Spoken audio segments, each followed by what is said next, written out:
Hello, everybody, and welcome to a Market Down clip. I'm Nick Cummings, joined by Danny Hernandez. This week on the pod, we spent the entire pod giving our predictions for the Double or Nothing pay-per-view this upcoming weekend. But we did want to jump back in and talk a little more about the ongoing saga with Sasha Banks and Naomi and them leaving Monday Night Raw the other week, because a lot has happened between now and the last time we talked about it.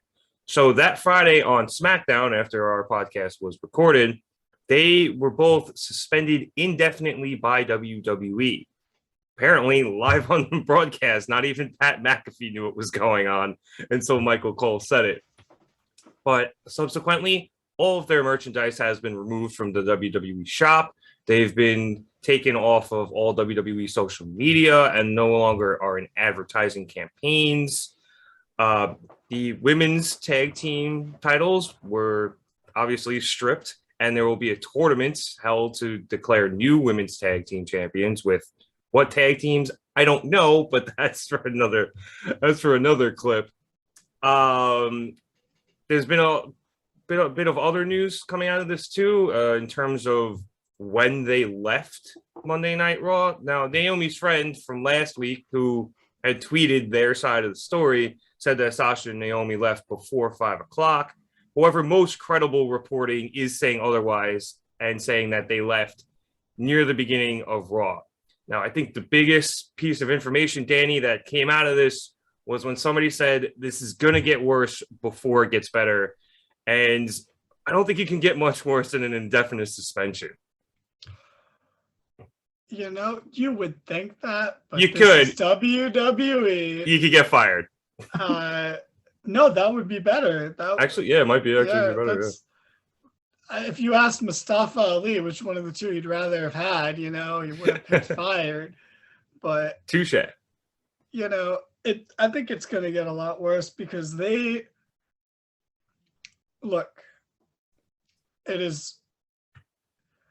is okay to support Naomi and Sasha. I don't think anyone is fully against them besides WWE.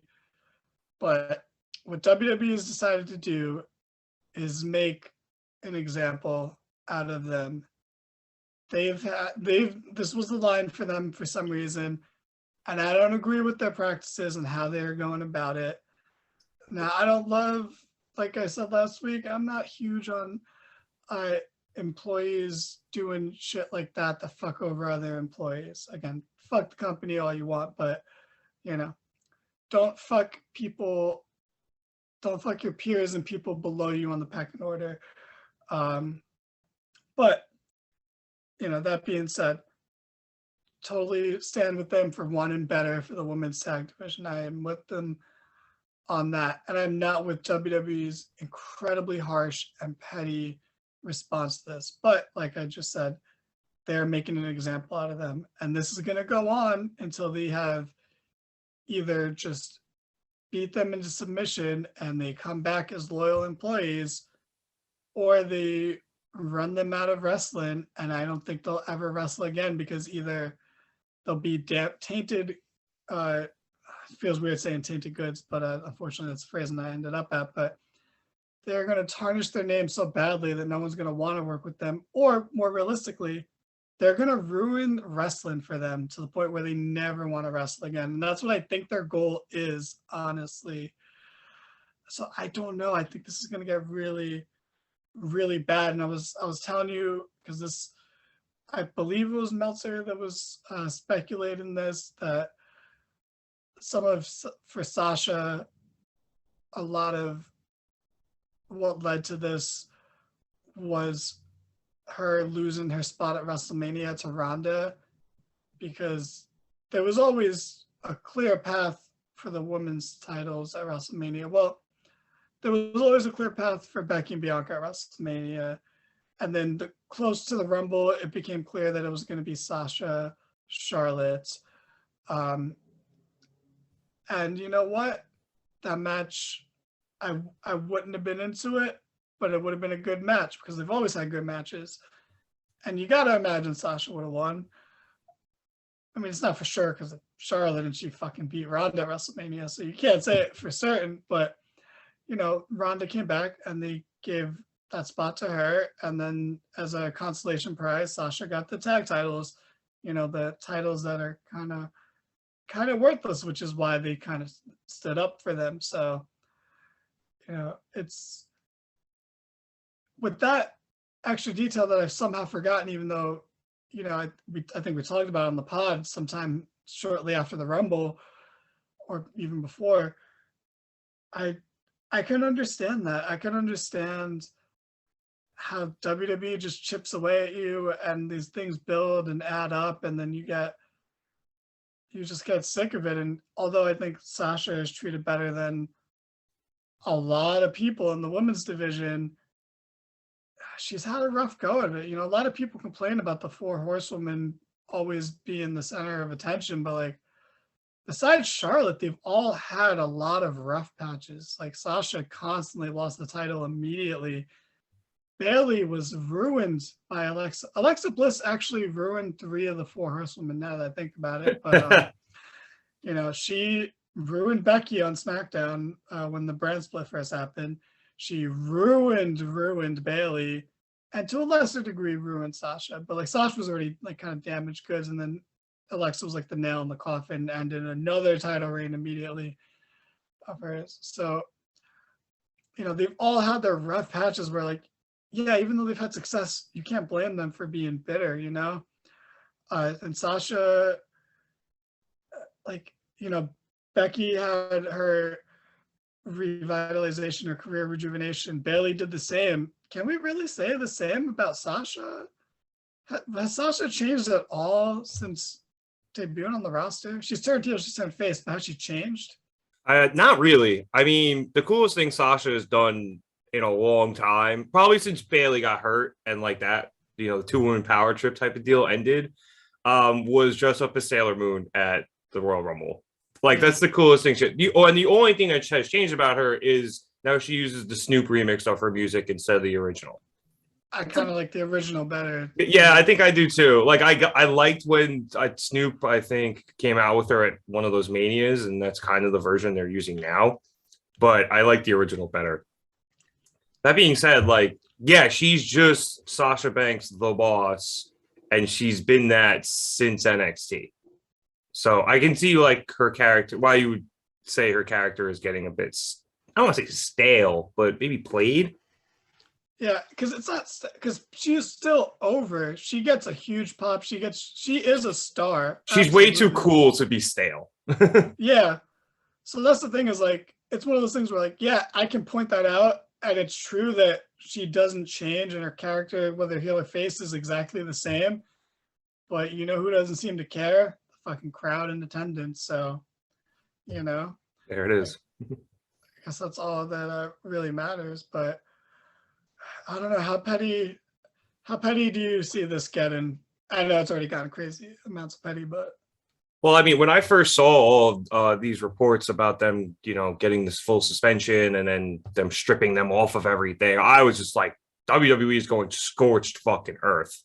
Like, and that's what they did. They went scorched earth. Like you said, they're making an example. I mean, I think this probably would have happened to anybody who walked out of Monday Night Raw, like at the start of the show, even if they weren't in the main event. Like, you walk out of Raw like that, you're gonna get got. Then you're gonna be made an example of. I'll tell you right now, no one's probably doing this again unless they really, really, really feel the need to. So I don't know how much more petty it can get. I'm sure WWE will find a way to make it more petty, but it's pretty bad for them already, for these women. Like we said at the top of this, you could fire them, but maybe they want that. So I think it's almost worse to just leave them in this like limbo, and I don't know, maybe you bring them back at a certain point, and after they grovel at Vince's feet, but who knows at that point? Yeah, I don't see them groveling, but I do see them coming to work reluctantly, borderline against their will. But I heard that what Cole said on commentary, like what Corey has been saying on commentary on Raw, it was actually the watered down version of what they were told to say by Vince. So like, as much as they're catching shit, which is, really dumb, they're obviously the fucking messengers, there's not their opinions. I know it's easy to dislike personality, but like, these aren't all his opinions. He's being told what to say.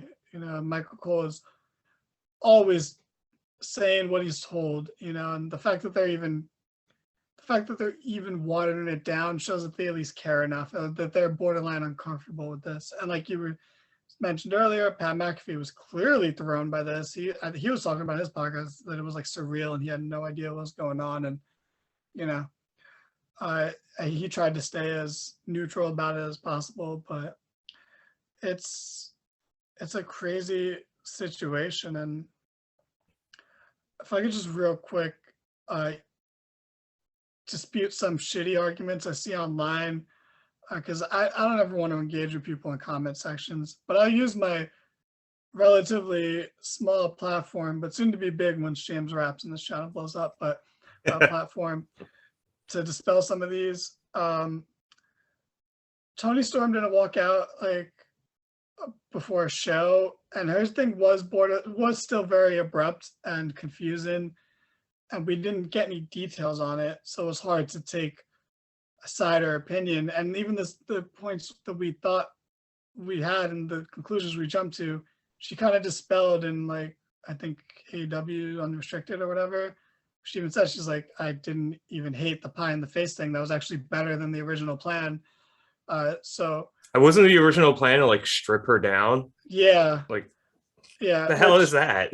Yeah. The company shouldn't be doing, and not to get into a whole nother thing, but you can't use the fact that she has an OnlyFans as an excuse for her to not like being stripped on national television against her will. Like, it's two different fucking things there, but that's not what we're here about. You know what? I will say that the way Pac quit was actually pretty bad.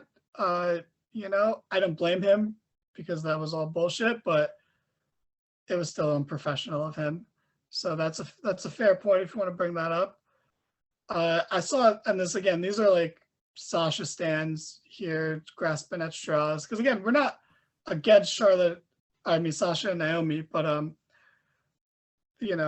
we're just not like 100% support. But I would say we're all leaning more on their side than WWE's by far. So yeah.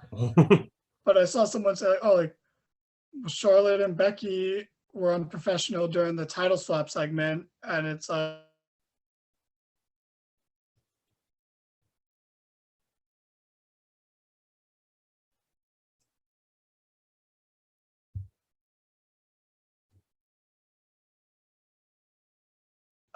amount of shit equal to her disobedience. So I don't have a problem with that. But I like I said, I'm not agreeing with WWE's harsh punishments of them, but you can't compare this to other things. You can't even compare it to Punk, because even then, like, they still were petty about it. They fired Punk on his wedding day. So I don't know. This is a whole different ball game, even though there's some common denominator between these situations. This one's different. And like I said, this is just a straw that broke the camel's back for WWE, right or wrong. This is just what they've chosen to do, and it's going to get worse before it gets better. Yeah, I think that's the number one thing to take away from all this. It's going to get worse before it gets better. I think, for me at least, Sasha and Naomi did what they did. I think it was the wrong thing for the right reasons, which we discussed last week. And now you have to eat the repercussions for it. Like, that's the way it is. And we will do our best to talk about and bring you all of these repercussions as they happen. Yeah, I'm sure we'll have this again next week or the week after. Yeah, this is going to be our new curious case of Cody Rhodes. Yeah, I was thinking the same thing. So real quick, because this just popped into my mind. So, and one of the reasons I think they won't fire them is because either way, they're making martyrs out of them. That's the path they've chosen. And if you're going to do that, you want people to eventually just stop caring and move on, because that's the kind of fucked up way our society is, that we can only care about something for so long before we get impatient and then we stop caring about it and almost get mad for people wanting us to still care about it. You know, so I think that's WWE's plans. They're gonna play the long con until, like, yes, they have made them martyrs no matter what now, but the longer they do this, the less people will care and the less energy people will have to give it. And that's their, I think, their end game. Yeah, no, I 100% agree with that, because if you do fire them, then they'll probably end up on a podcast in like a week, like on Renee's podcast or whatever it ends up being, and they'll tell their side of the story and probably make themselves look better and whatever it is. If you keep them just indefinitely suspended, this will go away after a while, like, because they can't go out there and be loud about it. Supposedly, Naomi's contract is up in a couple months too, so if they suspend it, they freeze her contract, do all that petty shit they did with Brody Lee, and then they delay it even longer. So yeah, and that's probably their plan, is just piss them off but keep them under contract so they have to still be pissed off in-house. Yeah. So if we can end this on I guess a lighter note, that's really not, but who's going to be the next women's tag team champions, right? Yeah, let us know in the comments below. What random two women are they going to throw together to be the new women's tag team champions? God, that tournament's going to be a shit show. Oh, yeah. They're going to have to put somebody in the new House of Purple just to freaking give Rhea a partner and put her in that tournament. Toxic Attraction or something. I don't know. Yeah, that'd be smart. Just move them up. I was say, are they not tag champs down in NXT?